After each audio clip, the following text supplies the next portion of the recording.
Assalamualaikum warahmatullahi wabarakatuh. Ya, kami wong cilik, wong desa, ya, pensiunan, ya. Nama saya Pak Hari. Ya. Saya ingin melontarkan satu pemikiran, ya. Dengan banyaknya permasalahan yang terjadi ya di Republik ini, ya. Menurut saya ada pemikiran yang harus bahwa pemimpin itu hanya satu, ya.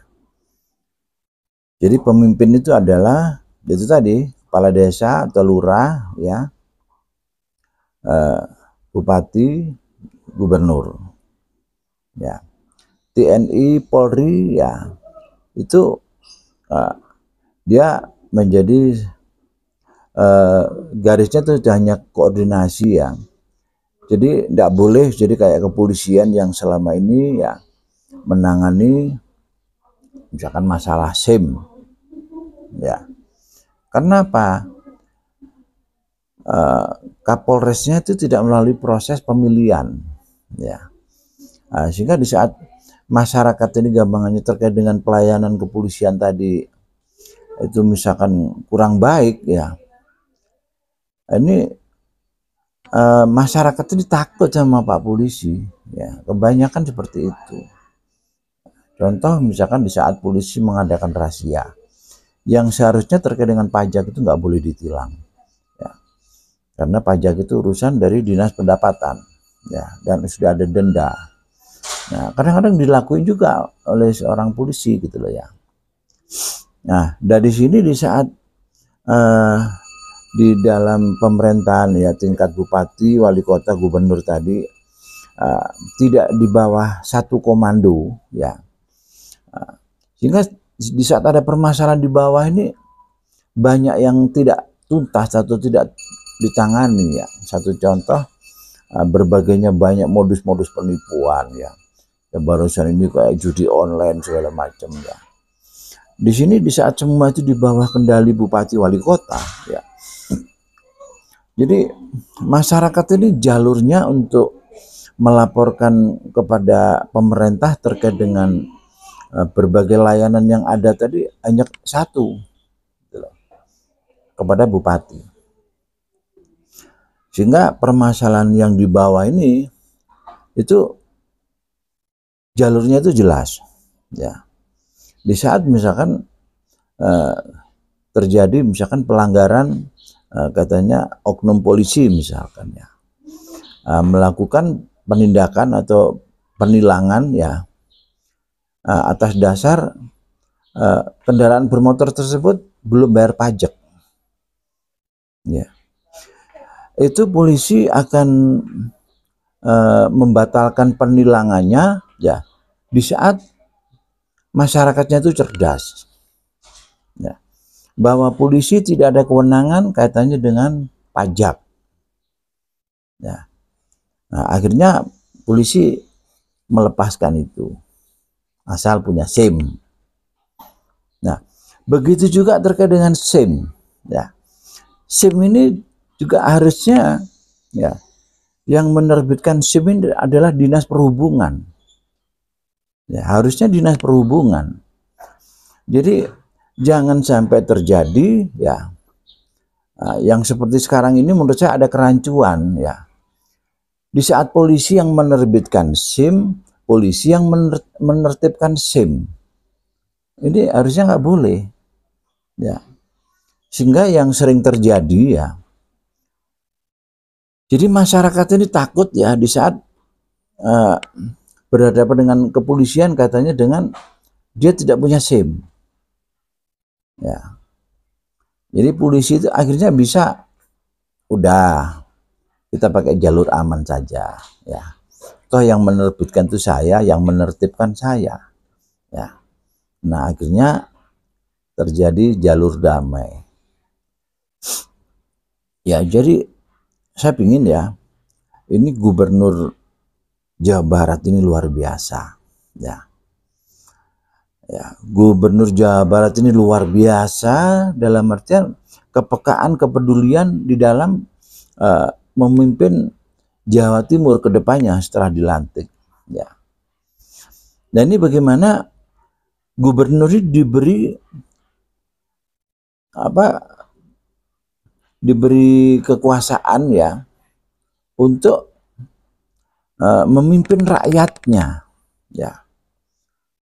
Jadi dengan adanya kepolisian itu ikut-ikut melayani masyarakat ini kayak di dalam pemerintah ini kayak ada dua matahari. Ya.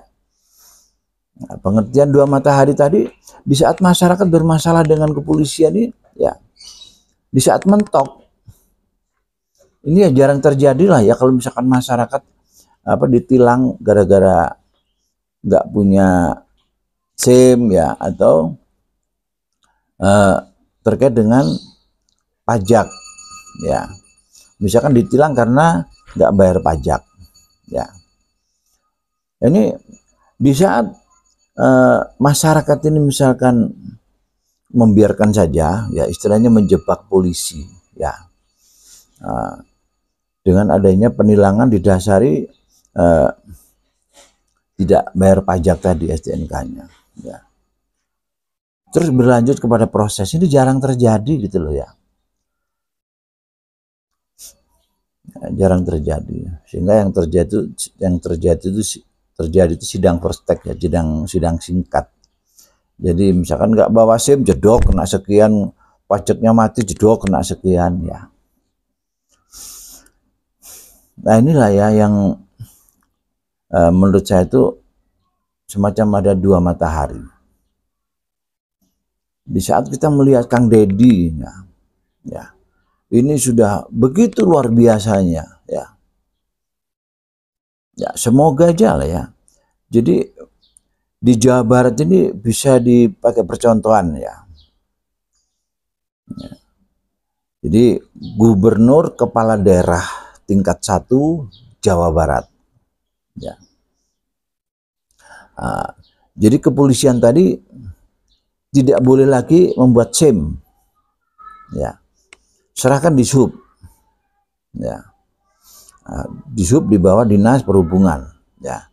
Dinas Perhubungan di bawah struktur organisasi yang ada di pemerintahan bupati. Keterbatasan polisi tadi jangan disibukkan dengan ngurusi administrasi yang harusnya itu ini kewenangan Dishub ya.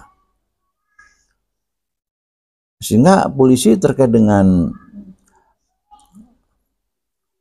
penertiban di jalan raya tadi ya merasa kurang personil. Ya. Hanya saya di kecamatan-kecamatan ya, di desa apalagi itu, saya jarang melihat polisi itu sesuai dengan tupoksinya, misalkan menertibkan jalan raya ya dan sebagainya ya. Nah, di saat Dishub itu yang menerbitkan ya, polisi yang menertibkan, nah ini benar ya. Tapi kalau misalkan polisi yang menerbitkan terus polisi juga yang menertibkan, nah ini bisa jadi ada main ya, bisa jadi ada main, wis gak apa-apa wis ya, karena kamu sahabat saya misalkan tak lepas ya, atau banyaklah permasalahan yang terjadi terkait dengan tugas kepolisian ya. Ya semoga aja ya, saya orang bodoh ya, tapi saya peka ya melihat kondisi masyarakat ini ya di saat saya di Jawa Barat ya. Semoga Kang Deddy Mulyadi ini ya, betul-betul diberikan kekuasaan untuk memimpin rakyat se-Jawa Barat. Ya. Yang kami lihat luar biasa ya, kalaupun Kang Deddy ini belum dilantik ya, tapi sudah punya power ya, mengundang semua bupati wali kota se-Jawa Barat dan hadir. Ini kan keren. Nah, yang belum dilakukan memang koordinasi Muspida, ya, misalkan dengan Kapolda, ya, dengan dengan bukan ya dengan Kapolda, ya, Kapolda dan Kasdim, apa ya, yang setingkat gubernur itu apa, ya. Jadi gambarnya Muspida tingkat gubernur ini belum satu meja dengan Kang Deddy. Ya memang di saat Kang Deddy belum dilantik, misalkan mau mengundang Kapolda, ya, atau misalkan mau mengundang Dandim, ya, nggak tahu setingkat gubernur itu apa ya. Kalau Dandim itu seingat saya tingkat kabupaten kota. Tidak tahu lah saya, karena saya orang bodoh, ya. Nah, jadi bagaimana Kang Deddy mengundang Kapolda, ya, dan Dandim tadi, ya, sehingga bagaimana mendinamiskan masyarakat ini, ya. Jadi tetap karena gubernur kepala daerah, ya, jadi jalurnya koordinasi dengan lintas tadi, ya, tetap yang memegang sebagai kepala daerah itu gubernur, ya, sehingga Kapolda sama ini harus ada sinergisnya, ya. Oke. Ya demikian tadi ya, unek-unek saya, ya, soalnya saya melihat gubernur itu luar biasa, ya. Di saat misalkan gubernur tadi misalkan terkait dengan SIM, ya, misalkan memberlakukan seperti ini, waduh, ya, dinamisnya pemerintahan ini menurut saya itu akan dinamis, ya, di saat memang betul-betul pemimpin itu satu, tidak dua, ya. Nah, di saat misalkan ada Kapolri, ya, terus ada Kapolda, ya, sampai Polres, begitu juga ada dan Ramil, Dandim, ya, terus di atasnya lagi, ya, nah, itu punya tupoksi yang berbeda katanya dengan keamanan, ketertiban dan sebagainya. Tapi katanya dengan layanan kepada masyarakat, yaitu tetap bupati, wali kota, gubernur, ya. Nah, sehingga dari situ rasionya, dinamisnya pemerintahan ini kayaknya ada gambaran. Ya semoga aja, ya, pemikiran wong bodoh ini, ya, ada respon, ya, atau paling tidak saya minta komen, ya, bagaimana kalau di setingkat bupati, wali kota, gubernur ini gampangannya yang memimpin hanya satu, bukan dua. Hanya saya artikan kalau misalkan kepolisian itu masih tidak di bawah koordinasi gubernur, bupati, kepala daerah, itu bikin kebijakan sendiri. Misalkan menyengsarakan rakyat, ya, bupati nggak bisa ngapa-ngapa, ya. Sekarang itu yang terjadi seperti itu, ya. Semoga aja Jawa Barat ini menjadi percontohan, ya. Bupati, wali kota plus gubernurnya itu memegang kepala daerah semua, ya. Sehingga bupati, wali kota di dalam memimpin rakyatnya itu betul-betul bisa membangun dinamisasinya, ya. Sehingga tingkat orkestrasi, ya, tingkat sinergitas, tingkat koordinasinya, ya, dengan lintas, ya, dengan TNI, Polri tadi, ya, itu clear, ya. Ya mungkin itu, ya, yang bisa kami sampaikan, gagasan wong bodoh, wong deso. Akhir kata, wassalamualaikum warahmatullahi wabarakatuh.